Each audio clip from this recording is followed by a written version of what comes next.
and he's done a huge amount of runs in the past 10 or 15 years that still blow my mind of how a human can actually do that. And last year he ran, I think in September or thereabouts, from Melbourne to the Sunshine Coast in one sitting. Alright, so I just don't know how someone does 2 marathons a day and runs 2,000 kilometres. So, do you think do you think he's earned the right to be on this stage?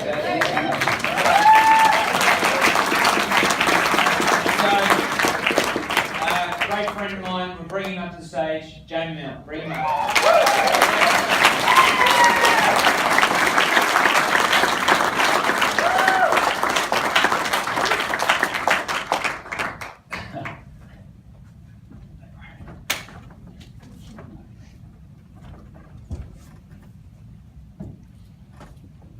Pretty nervous. They're all nude. Yeah, that's right. Somebody told me to just picture everybody nude.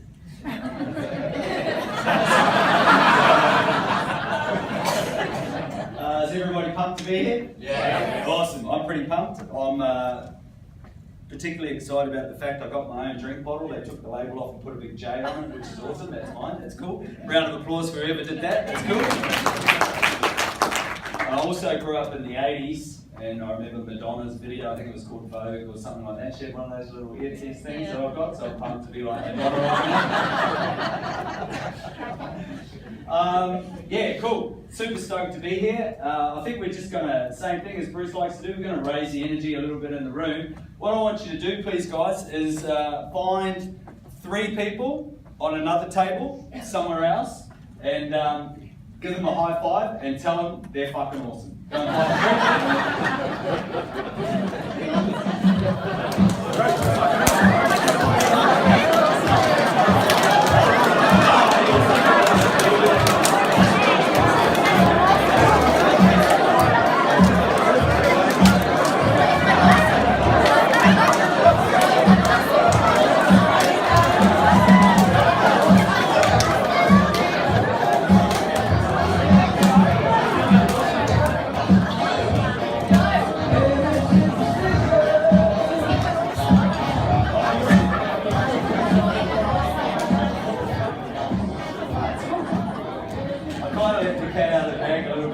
Go and just a couple of quick housekeeping things. One, as Bruce said, I was in the military for a number of years. Grew up in boxing gyms, and part of my gym here on the Sunshine Coast is a boxing gym. And there's a couple of common threads there. Bad language is one of the things that kind of show their face. But also, if you can pop your phones on silent, and I'm just pleased, do you guys mind? I do swear a little bit. I'll try and rein it in. But if it's cool, there might be the odd word that'll slip out every now and then. So I apologise in advance. Everybody cool with a little bit of funky language? You guys all right? Work it. Okay, just gonna. Oh fuck you. Just going to ask you guys a quick couple of questions. Firstly, anybody out there done a half marathon before? Put your hand up nice and high. Awesome, that's pretty cool. Anybody out here done the old 42.195 kilometres? Who's done the marathon? Hands up nice and high. Travis, of course you have, mate. You're a legend. Cool. So we've got a few people, a handful of people. There's a bit of a saying that floats around. It says, "Any idiot can do a marathon. However, it takes a special kind of idiot to do an ultra marathon."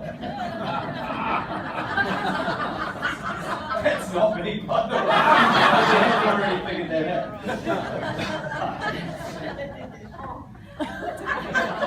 I'll quickly move that on. There he is, that's me. That's my dog, Sugar. She was born on Valentine's Day, actually, which is pretty cool. So just a quick little bit about myself. Obviously, my name is Jamie Milne. I've had a very diverse background from the military, from the Navy. Even I worked for our #1 heavyweight boxing champion. Probably has one of the best records to come out of New Zealand. Shane Cameron. I was his strength and conditioning coach. I worked for the royal family in Kuwait, the Al Sabah family. So I was there for a couple of years, thrashing about, getting them all doing push-ups and sit-ups and all that good type of stuff. One of my more interesting job roles, I work for the New Zealand Institute of Golf, And my actual job title, I will take it to my grave. So my official role was a glute activation and core stabilization coach. So in a nutshell, I had to look after the professional golfers' asses. That was my job. So I've had quite a diverse sort of background. Navy. Hey? Go to the Navy. Yeah. Don't get him started. Apparently the Navy's not part of the military. But instead of sort of rattling off all my accolades and my resume and my CV and the stuff I have done or I haven't done, is it cool if I tell you guys a little bit of a story? You guys all right with a bit of a story? Yeah. Yeah? Cool. Awesome. I can talk underwater, by the way, so I won't need much interruption. Some people have heard this story before, and I apologise if you have heard it. I think Bruce summed it up in a nutshell. Like, even if you understand something, or perhaps what's on a flip chart or something like that, maybe attempt to go a little bit deeper. My story is very similar to a lot of people's. As I say, my background's quite diverse, but you might just pick something up a little bit and be able to take that away with you today, even if you have heard it before. So like I said, apologies if you have heard it before. All right. Now here's another question. Who here remembers where they were Christmas Day 2006? Oh, a couple of people straight away. Yeah, is it? Mum and Dad's? That's good. Yeah? Yeah? Kath up the back there. Awesome. Okay, I remember very, very clearly where I was. I'd spent nearly 8 years in the military, and part of my job role was to have an elite and high level of fitness. When I left the military, I kind of did what a lot of people do, and I rebelled. I grew my hair long, got a nose piercing, got a few extra tattoos, started living large, did some travel under my own steam instead of traveling under the Navy's steam, and sort of went out and rebelled a little bit, like a rebellious child. I went into the Navy when I was really young. I was 16 when I went into the college.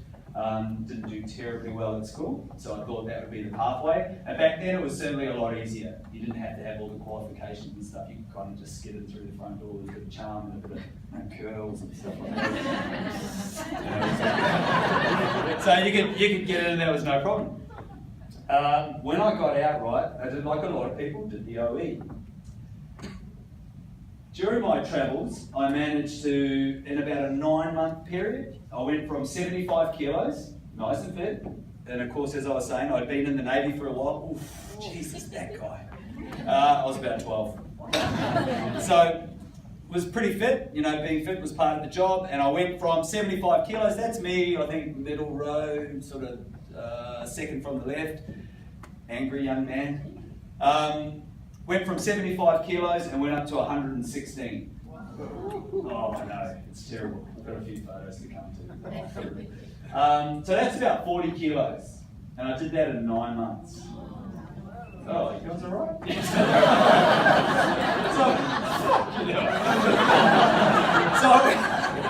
So I essentially become pregnant on food and lager. So I did like a lot of people, went to the UK. And anyway, it was my grandfather's birthday and Christmas they were pretty close, they're only a few weeks apart, but I think it was his 80th. So it was a pretty important one. I'd just been in the UK and stuff, and it was like, all right, I'm gonna have to make the trip home, Christmas. But the thing was, back then, there was no Facebook. It was kind of, the internet, it was rolling, and I think there was MySpace, and maybe there was Facebook, I can't remember, I wasn't into it anyway. So there was no daily updates, here's a photo of me, Westminster Abbey, here's a photo of me, there was none of that type of stuff.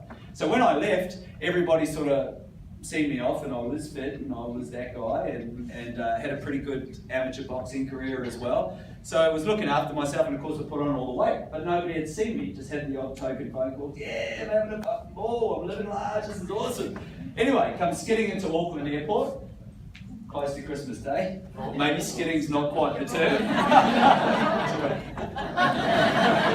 Sweating, no. So I come skidding into Auckland Airport.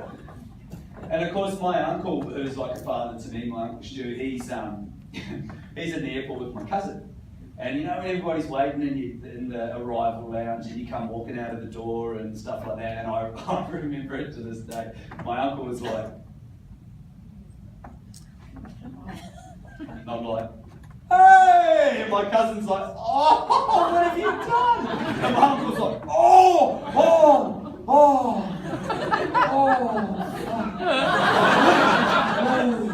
what do you mean? And it was just really, you know, that really awkward, just, hey, how are you, man? It's like, so it was that we hugged and we cuddled and it was really awkward and it was that kind of stuff. But anyway, we got through that. And I sat in the car and to my hometown from Auckland Airport, it's probably about a 4-hour drive on a good day. So it's just that awkward silence and every now and then, you know, you've been enjoying it overseas and stuff, you have a good time. It's like, yeah, having a great time. So we get to the family farm and I'll fast forward a little bit. So it's Christmas dinner, right? And we're all sitting there, of course, eating away, and I remember just chowing down on champagne ham, and there's fucking white bread rolls flying everywhere, and stubbies to Heineken and all this type of stuff, and I'm getting stuck in. And everybody was just looking at me, you know, and they were sort of thinking, this guy's made a few really bad choices lately. I took drugs and drank alcohol like a champion. That was me. And they were kind of like, that's me on the right, by the way. That wasn't at the peak of my dietary debauchery, but it was getting pretty close. And we were sitting there, and that guy pretty happy. We were sitting there and just remember eating, and when you sort of put on a little bit of weight and made a few bad choices, things like sweating when you have your dinner can be quite common. I remember just sort of really getting stuck in, everybody's talking. Now, there was a guy in my life, or a person in my life, who was a real mentor to me.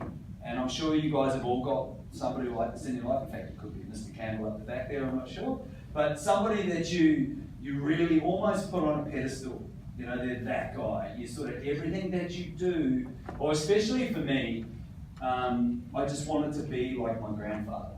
Like my grandfather, to me, I wanted to be as popular as him. I want everybody to love me and like me like they did with my grandfather. And my grandfather was a champion. In my hometown of Rotorua, he is a very, very well-known man in the sporting field.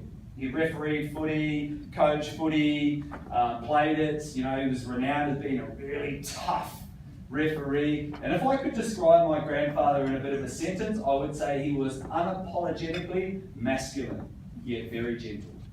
So if anybody gave him shit, you'd last all in 3 seconds. But then on the same token, he was such a gentleman. He taught him and my grandmother taught me that manners make the man. And to give you an example, we'll be driving down the main road of Rotorua, which is a street called Fenton Street, full of hotels and motels, and you can see an old biddy walking down the road like this, the old purple curly hair and all that type of stuff, and he'd pull the car over, wind down the window, "You're right, darling, you want to ride, where are you going?" But he was like legitimate. He was just out to help everybody, and I wanted to be like that guy. But he was one of those people that would really, really hold you to account. That's in there. And the little pork chop on the shoulders.